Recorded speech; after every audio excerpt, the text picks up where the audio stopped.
Hello, we're back here again with the Basement Rat League, or the BRL, we will be calling it from now on. Today we're going to be talking about the great derbies in Willowdale and in the BRL.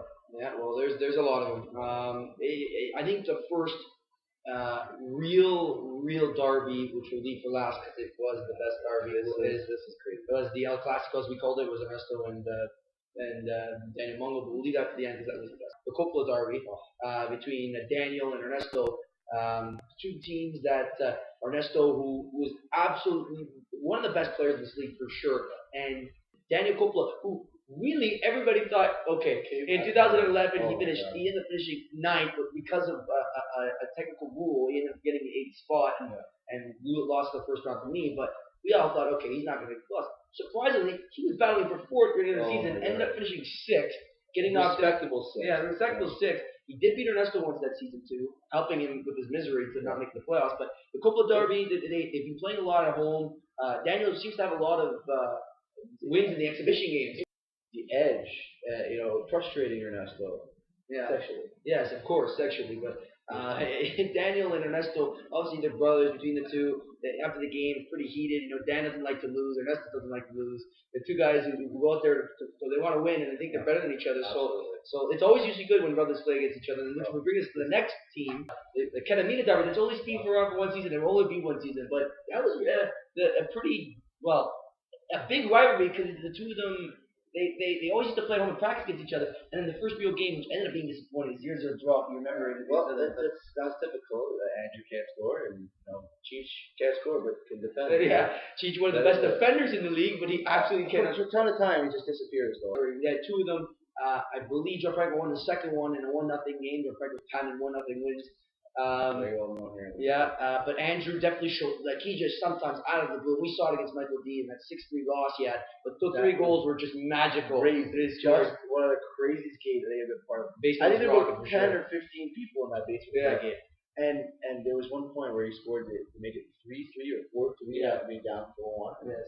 Just the basement just erupted. That's the two between the Ketamina Derby. That leads us to our third Rugby Derby, which is, this is my favorite, the Comparelli Derby. Well, if you're watching that derby, there is no defending whatsoever. It's a total opposite from the Andrew. The Ketamina Derby. If you want goals, you watch this game, this series. They've been fighting. They've been around. From people 11, so they've had 2 seasons of it. But I think the most memorable match between the two of them had to be the 7. Was it 7-5 or?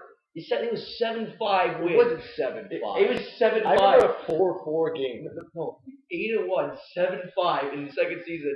The first season in 2012.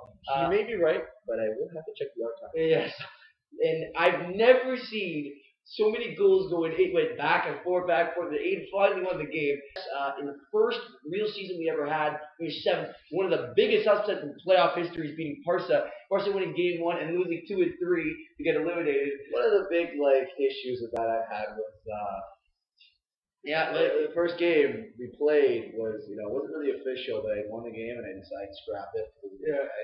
Bit me in the ass. Yeah, so he came back and won 2 and 3. He lost the next round, but which brings us to the This is a legit derby. The London Derby, because Parsa liked playing Chelsea and Mike liked playing Arsenal, which really started in our first season of the BRL. Just a quick fact though before I start. The BRL had one random trophy. It was the World Cup. We had some time after the first season. We did a World Cup inviting a couple teams that were in the league. It was a 12-team league. Sorry, it was 16.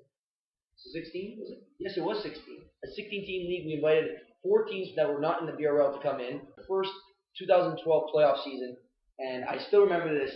Parsa squeaked out a 1-0 win in game 1. Mike played so well in game 2. Brought it to a shootout. Do you remember? Again, come back to where in game 2. Mike played so well, it ended 0-0 in a shootout. Yeah, 0-0. Maybe I think he outplayed you a little bit that game. And he went to a shootout, and he was 1 shot away. He had stopped you. He was 1 shot away from getting to get 3. If he scored this goal, my season was over. No, it wasn't your season was over. It was going to game 3, and who knows what would happen because he ended up winning the playoffs that season. That's right. But he made the save.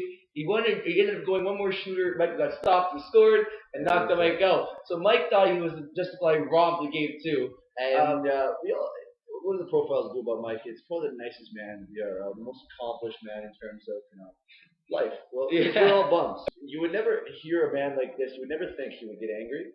But the only time he gets I've heard seen him get angry is when he plays FIFA. no, when he plays FIFA against me. It's the only time. But after the game, he just stands still. He just loses it up. So, which brought us to the next point, which was the World Cup, which by far had to be the worst thing I've ever seen somebody had to endure. So Michael, who had popped in a goal early, I think it was the 54th minute. I remember this. He played France against the Netherlands, which I was playing in the quarterfinals of the World Cup. They both gone through. Mike got through my group, which I didn't get through, which is a bit. Mike came through second in the group, which Joe came in third. Yeah. I came in first in my group. So they ended up playing each other. And what ended up happening was just magic from that point because Michael went up. Everyone was shocked. Went up in the 54th minute. Goal by Karim Benzema, I believe. At the time, I believe I was on it. Yeah. I remember announcing this game. He was pressing, but nothing was really happening. I still remember. Nothing was really coming in. Nothing really big chance in that game. I kid you not. We all thought the whistle was gonna blow. Didn't blow. Came back for one more chance. That's right. There was a corner kick. And, it was my last chance because I had a chance just before the corner to score, but it went out. So corner goes in. I believe it bounced out to the top of the box. Mike was trying to boot it out, but it hit somebody, stayed in. And I realized at the time I think it was Johnny Heidegger who got the ball, and I was like, "There's no way I'm gonna score with this guy from this far out." I passed it off to Ariane Robin, and I think he one timer threw about a maze of legs of you wouldn't believe, and finds the back of the net. And from there, not only did I erupt in happiness, Mike just. It dropped, and I as an announcer, you really wanted him to win so badly. It could have been a great story. It ended up going to a shootout again, and Parsa beat him in a shootout. And from that day on, Mike has always had something against Parsa. And today's note of the day is Joe is actually a very biased commentator. Yes. He, how do we explain this? Anytime me, Swede, Ernesto play, he always roots for the other team. Now, he laughs here, but it is true. And, in this case, in the World Cup, he was cheering for Mike, when I scored that 90th minute goal, he got angry, he started slamming the ground, he was just probably more angry than Mike was. I guess they'll kind of find out when they listen to the footage. Remember, I will be the official announcer, and you will be able to hearing my thing for every highlights of every game. Yeah, hopefully I'll be able to figure it out. Yeah. The epitome of the BRO. The BRO wasn't involved. Now, unfortunately, there won't be El Clasico this year because Daniel Lungo's not here. But this is by far the best rivalry, the craziest 90-minute games, most goals, just the Real Madrid versus Barcelona. It's Ernesto versus Moon, and these two guys, when it comes to playing against each other, they really, really wanted to win. And oh my God, it's because they were best friends, and still are. Yeah.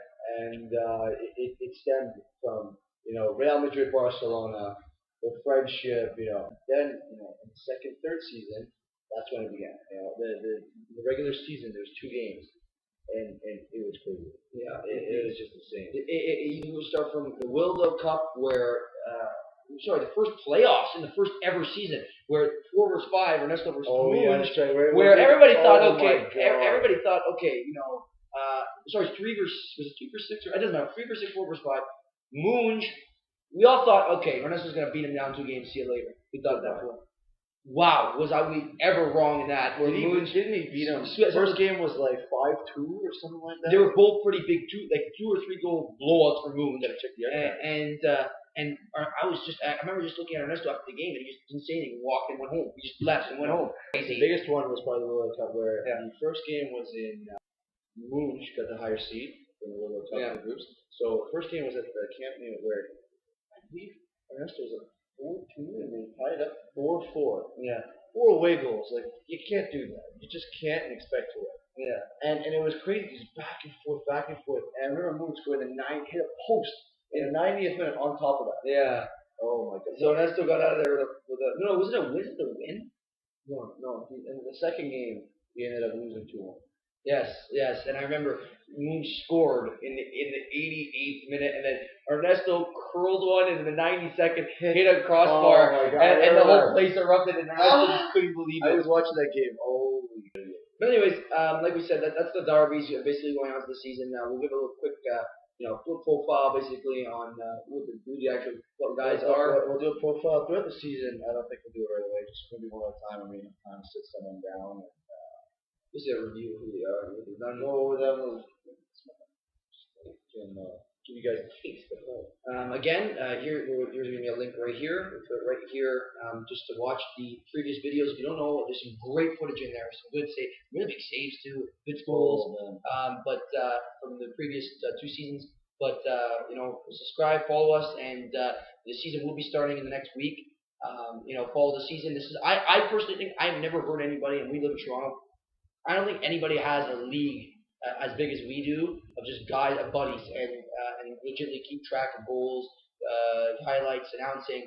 And remember, at one point we had 14 teams. So thank you for watching. This is Parsa and Joseph saying goodbye, and I think in the video up here, is it? It's like subscribe. No, maybe it's up here. It's like it has nothing to do with it. It's like the public point. You know, here. Okay, it's like on top of it. It's not in the. Well, you know what.